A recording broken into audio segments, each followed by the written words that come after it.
حضرت فرید الدین عطار رحمۃ اللہ تعالی علیہ، یہ صاحب تذکرۃ الاولیاء،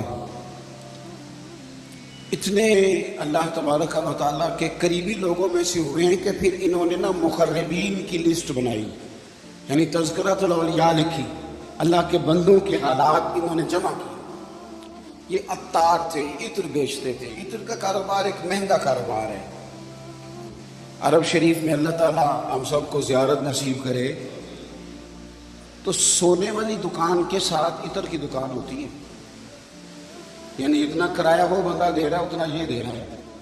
اتنا مہنگا بزنس ہے کہ لوگ اسے سونے چاندی کے برابر جانتے ہیں۔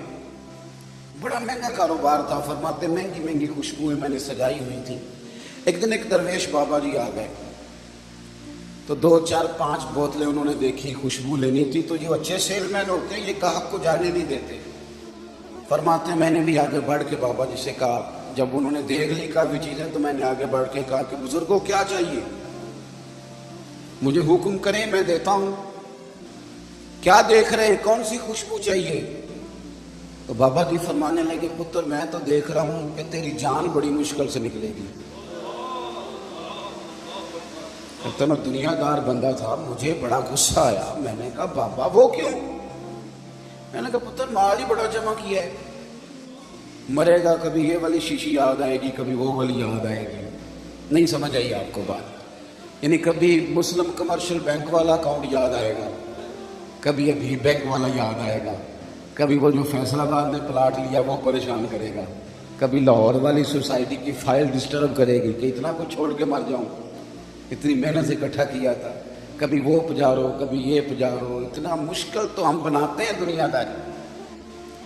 کہا تو نہیں مرے گا، تجھے تو یہ چیزیں یاد آئیں گی۔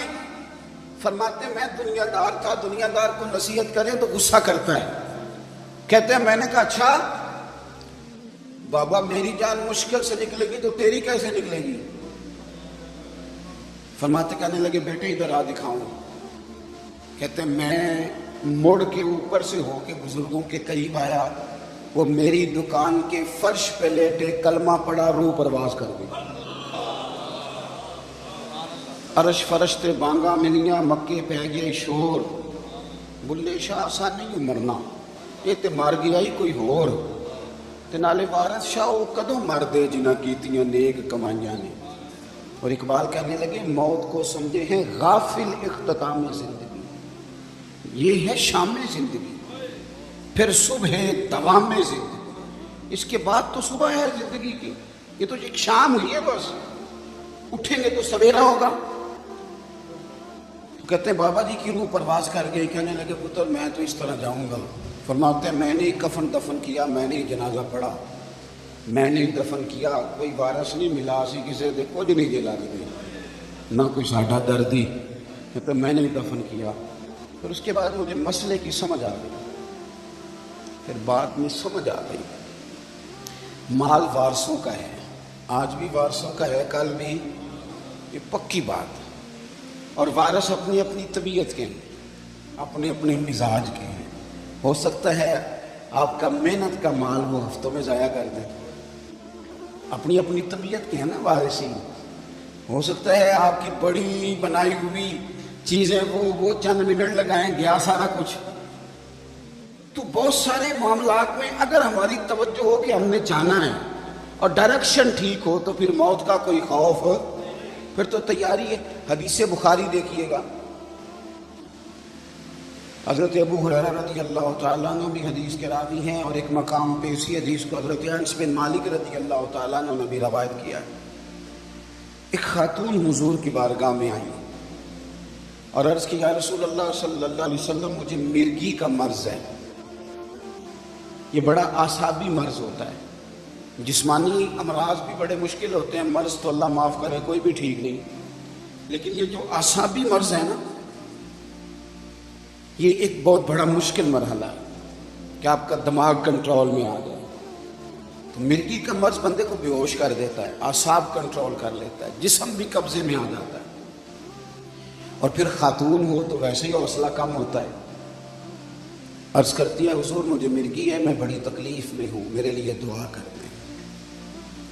تو حبیب پاک صلی اللہ علیہ وسلم سب کے لیے دعائیں فرماتے تھے، پر آج حضور نے ایک انوکھی بات ارشاد فرمائی۔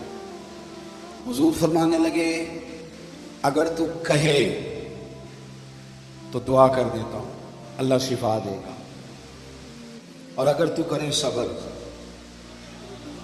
اس کا معنی کیا ہے کہ مرگی کے ساتھ ہی گزارا کرے۔